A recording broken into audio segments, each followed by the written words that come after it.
Hello, everyone. You are listening to the Minding Mind podcast, where we live life with ease, connection, and permission to just be. I'm your host, Evelyn LeVasseur, and welcome back to another episode. Today, I am going solo to celebrate a super special holiday, one that's a little personal to me as well. We're talking about Mother's Day. And I know, ladies, we tend to not have the easiest time celebrating ourselves. So I'm going to celebrate you. I'm going to share a little bit about just the way I was parented, the way I parent a little bit differently, and kind of what my daughters have taught me about me. So buckle up.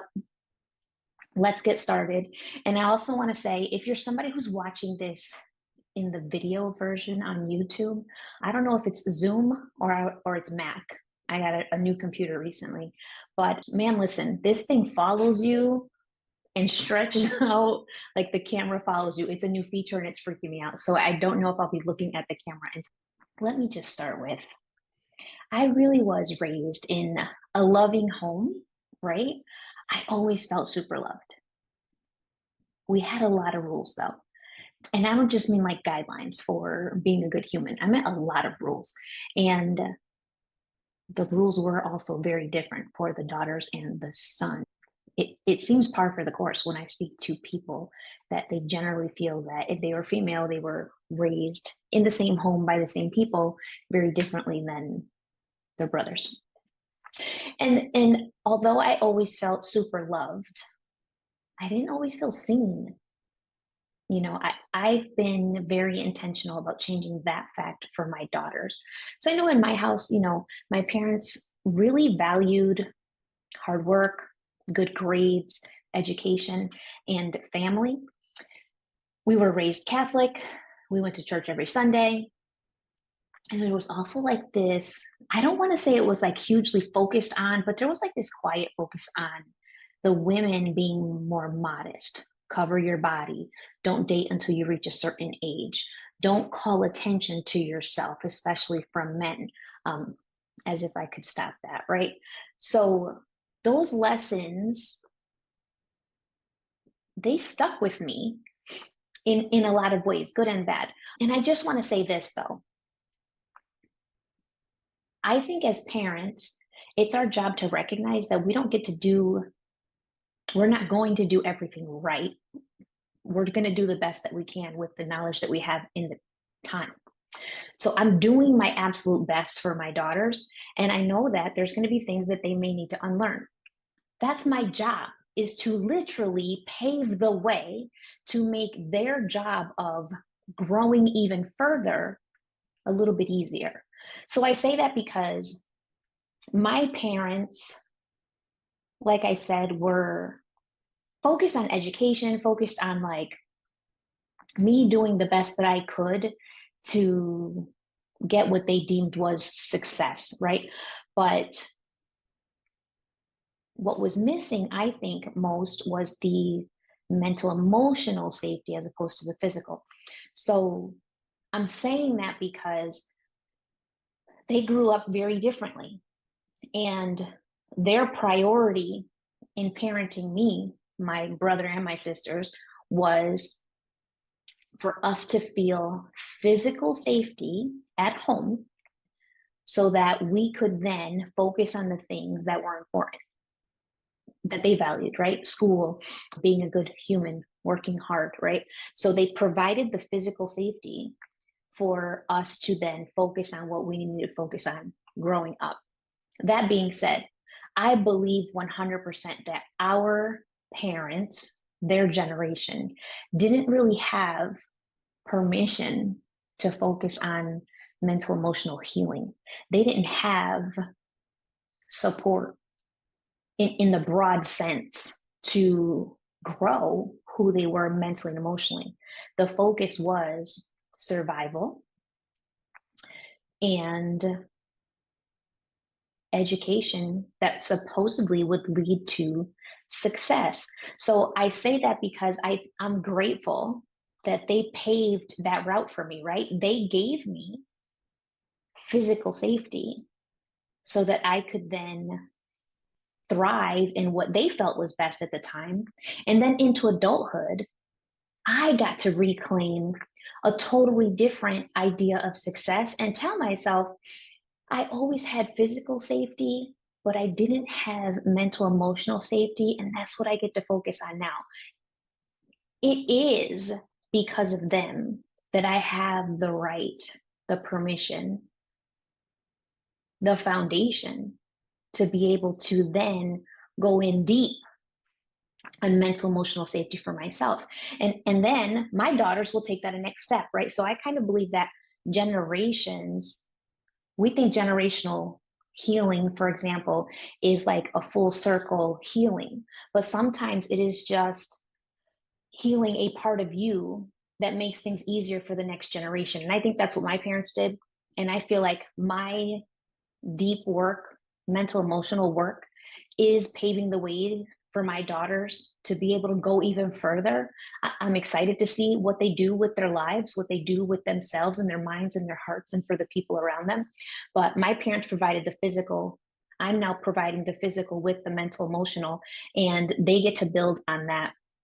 So I'll never take it personally if they choose to do things differently than I raised them, because it's literally what I raised them to do, to think for themselves and feel for themselves and choose what's best for them.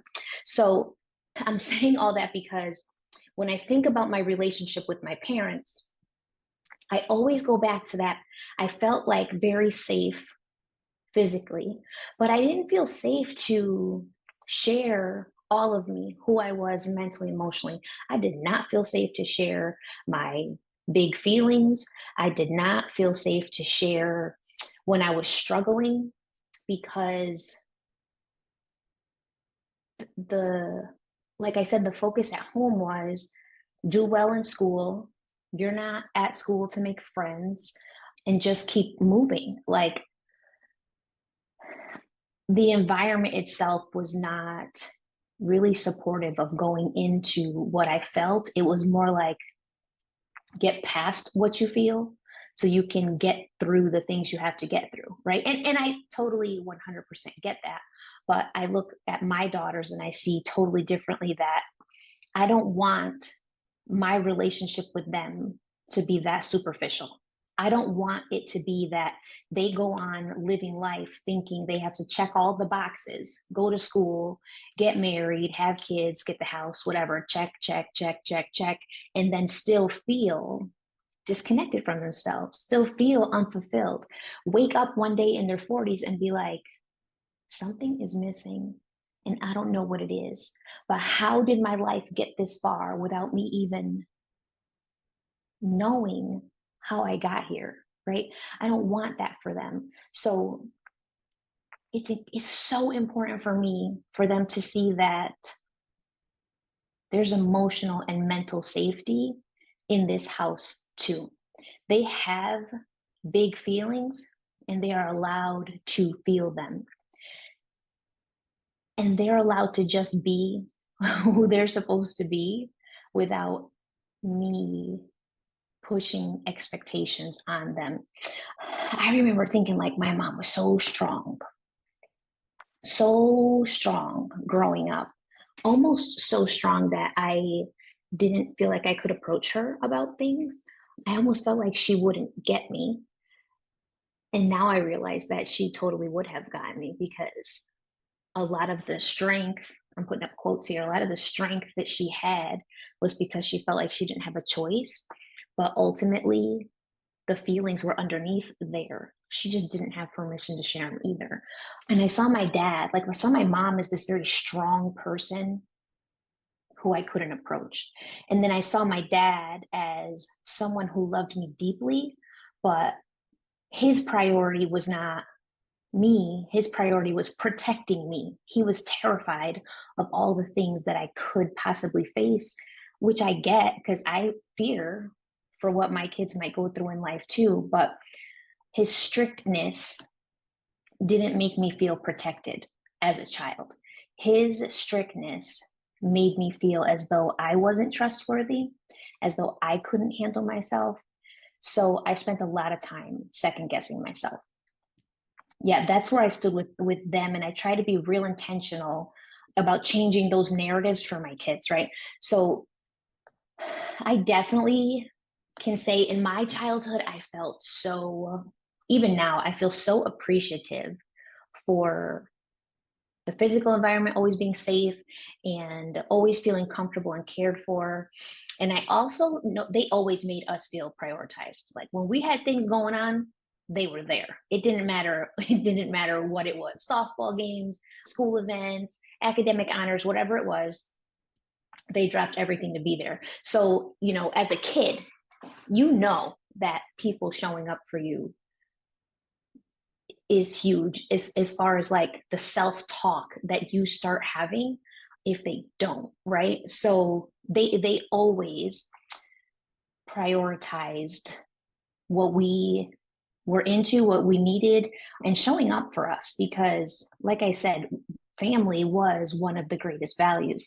But I did change a lot of the things that I saw growing up for my girls. And I'll say, listen, let me just go back for a moment because becoming a mother for me was not easy. And I've shared this before, but if you're hearing it for the first time, I had two losses before I had my first daughter. My first one was actually so early that I didn't even know I was pregnant. I thought I was just getting a regular period. And when I went to the doctor, where I'm like, wow, listen, it's been 2 weeks of this heavy, heavy bleeding. And that's when they told me that I was actually miscarrying. I didn't even recognize it because I'd always had these horrendous, lengthy periods. But I have to be honest, I wasn't that afraid after that because the doctors explained to me that miscarriages are normal. 20% of pregnancies end in miscarriage, and that we could try again soon. So we did try again after a couple of months, and I got pregnant very quickly. This time, went through all the morning sickness. I don't know why they call it that because it's really all day sickness, but about halfway through my pregnancy, close to halfway through my pregnancy, I lost that baby too. And let me tell you, that did something to me. Like, I felt so defective. I felt so disconnected. I felt like I couldn't trust my body. I was like, what am I even doing here? Right? Like, I always thought in my heart that I was meant to be a mother. And it had me questioning everything. To top it off, I had someone that I care about say to me, I think it's time for you to accept that you're not meant to be a mother. Like, you're testing God right now. You're forcing your hand when he's showing you that this is not meant for you. And that kind of broke my spirit, right? Like, that broke me deep because I started asking myself, like, am I forcing his hand? Am I not meant to be a mom? Is everything that I saw for myself not even really meant for me? So it threw me on a horrible spiral. And it took us about another year before we could even talk about trying again. I share that because I feel like that gave me a totally different perspective on motherhood. Because I swear, when I had my first daughter and I was in the operating room because I had to have a C-section, I remember telling God, like, if you grant me the ability to be a mother, if this is real, like, I promise, I promise you that I'm going to be an exceptional one. I'm not just going to. And then I heard this little baby scream, and that was the first time in my entire pregnancy that I really allowed myself to believe that she was real and she was here and she was coming home with me. But then all the lessons started to unfold from there because, God, I was so intentional about raising my daughter, my oldest, because now I have two girls. They're 16 and 13 now. But I was so intentional about raising them to love themselves, to not judge other people, to be self accepting, to be confident and comfortable in their bodies. I always spoke life into them right? Which sounds like all the right things to do. But let me now make the connection that I also had a super long history of yo-yo dieting, that cycle of losing, gaining, shaming, guilting, feeling like shit, right? Living in insecurity. And here I am trying to raise strong, self-loving, confident, self-accepting women as a woman who was insecure, self-conscious, not fully self-loving, and totally disconnected from her own heart, right? How ironic is it that I'm trying to raise strong women from a place of weakness? And I'm trying to raise self-loving and self-accepting women from a place of insecurity. So when I tell you the lessons came fast and went deep, it had to, because I started to see really quickly that my daughters were never going to just be who they were meant to be if I didn't live as I was supposed to be. Not society's version, not my parents' version, not religion's version, God's version, right? When He created Evelyn, He created her with a purpose. He created her in His image, His way, and He knew who I would be. And I just kept on living the furthest away from her, that version that I ever had, right? So being a parent, yes, was fully about raising my girls to be strong and self-loving, but it had to happen for me too. It had to happen so that they could see not that their mom wants everything for them, but that her mom loves herself so deeply that they have permission to do the same. That they get to grow up knowing their value and their worthiness and their importance, and that every ounce of who they are comes from them first and will never be defined from any outside force, right? So, man, I didn't know I was going to go there, but I guess I did. It's just the fact that we want so much for our kids. We want so much for our kids that we think if we keep doing for them and giving to them and being everything for them, that they'll feel loved, right? That they'll feel prepared and equipped. But the truth is, they gain the most foundation for who they are by watching who we are. We don't get to just want and wish for them. We have to live it and show.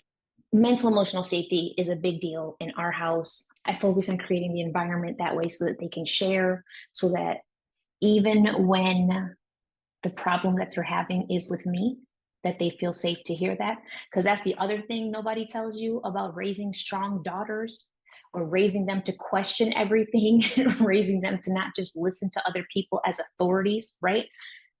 The part that you don't realize is they're also going to question you. They're also going to share their opinions to you. They're also going to use strong voices with you. And there's the part of your ego that you need to check and say, shit, that's exactly what I taught them to do. So maybe I need to stop making this about me and hear her out, right? Raising a strong daughter means that that strength will be shown to you. And as far as like school, I'm thinking about the way I was raised as opposed to how I'm raising them. But with school, I do put a focus on being respectful, responsible. You know, I honestly have never stressed them about grades. I don't care. I don't care if they are straight A students. I care that they understand what they're doing. I care more than that, that they take the knowledge that they gain and use it to grow as a person, so that they gain actual wisdom, right? Because what the hell good is it to know facts in school and not use it to grow as a human being. Like literally, education, knowledge needs to become wisdom so that we can continue to live in a way that betters the world, betters the people around us. If you're going to school and memorizing facts and never learning about yourself, then who's benefiting? You know, you're going to school just for accolades. Like that doesn't make sense to me. So for them, I'm all about go to school, do your best, but just be your best. Just be your best. Be a good human, right? Be a good human. The rest will work itself out. And then that whole piece of modesty.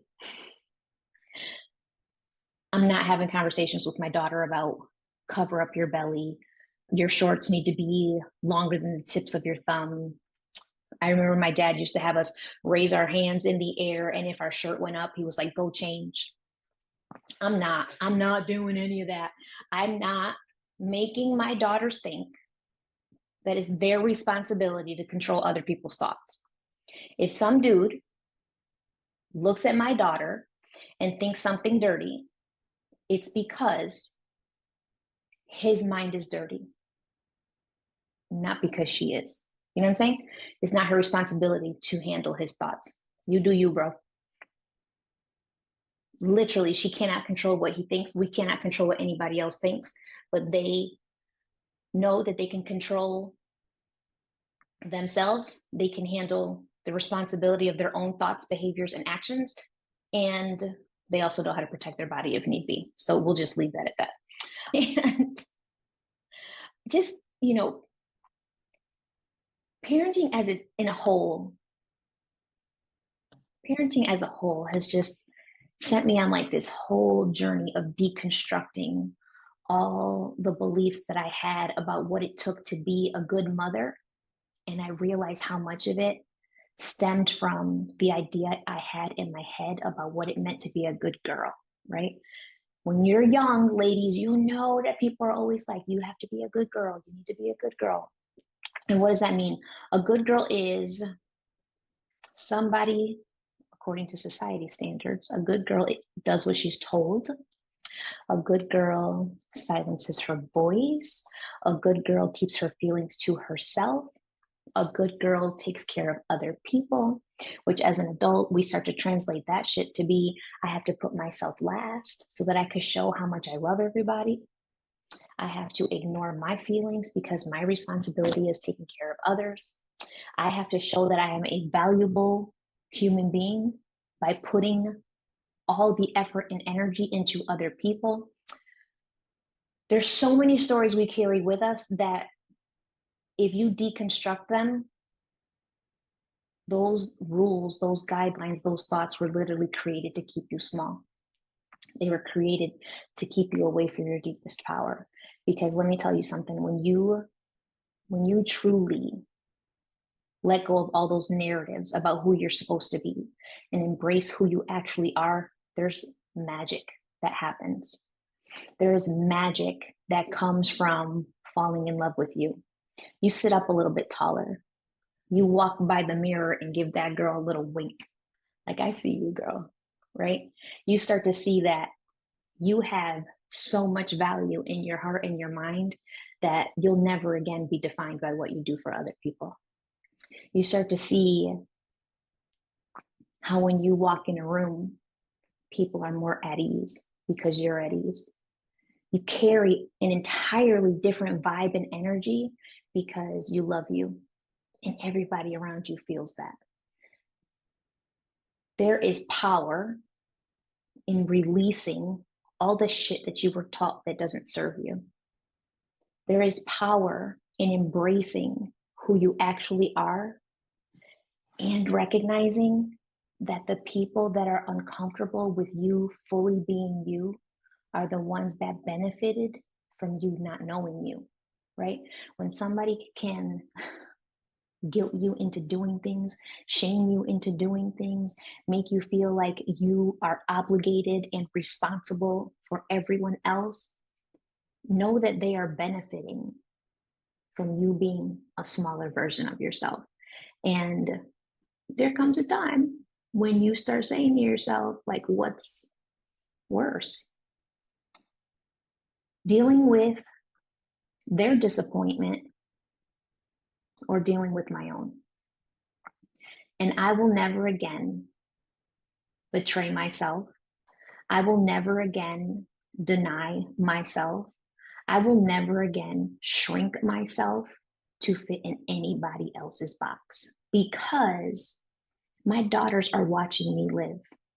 And I'll be damned if what I'm teaching them is that in their youth, they're amazing, but when they get older, they have to let it all go. No, ma'am. The lessons are too important for them. And for the first time in my life, I am seeing how I deserve it too. I deserve it too. So I'm going to end by saying this. As I continue to navigate parenting and just being a woman in general, I keep coming to the same conclusion that we all need permission to just breathe and be ourselves, and to strip the rules back, to drop all those shoulds, invite more peace and ease into our days. And when we do that, we literally give our children, our girls, the gift of watching their parent fully love themselves and thrive, right? And that sets them up with an incredible foundation. And I'm telling you that I see it in real time with my daughters. When I stopped thinking all the things that I should do, all the things that I should be, I stopped having expectations of who they should be. And I see their confidence. I see them with their friends, and they speak life into their friends. I see them, they're both competitive dancers, get on stage with this, even watching videos of people on television and like watching other kids try things that are vulnerable, right? Like when people, I've seen kids get on stages, and I've been around other people that make jokes about them, about their outfit or where they looked, or like they make fun of them if they mess up. Like, my daughters don't have that in them. They look at other people and they see bravery. They look at them with compassion. They're not involving themselves in gossip or drama. They're not interested. They are not interested because they know what it feels like to focus on joy. They get to live from a place of love. And is there stuff around them happening? Of course. Do they embed themselves in it? No. They don't want that in their lives because they know what it feels like to feel good, and they're going to do everything in their power to keep going there. So, as a mom, I want to say this to you. You are a mom, and that is the most difficult and most rewarding job you'll ever have. But you are a woman first. Anything that you want for your daughter, you need to know that you deserve it too. And remember that you are teaching them by living, not by wanting, right? You teach them by living it for you, not wanting it for them, because they get to see you thrive. That is it, my loves. On this Mother's Day, I see you, I celebrate you, I honor you. I hope that you really take the time to rest, recover, be taken care of, and really just sit back and look at all that you've accomplished and all that you've become, and just spend your day sitting in gratitude, not only for the life that you have, but for the person that you are, right? Spend a little time being grateful for you. And I'll see you real soon. I want to thank everybody for joining me today and tuning into another episode of Minding Mine. If this episode resonated with you, make sure to comment, rate, and review the podcast. You know that your feedback helps me grow. And until next time, I want you to go live your life on your terms and mind your business. We will catch you in the next episode, and happy Mother's Day.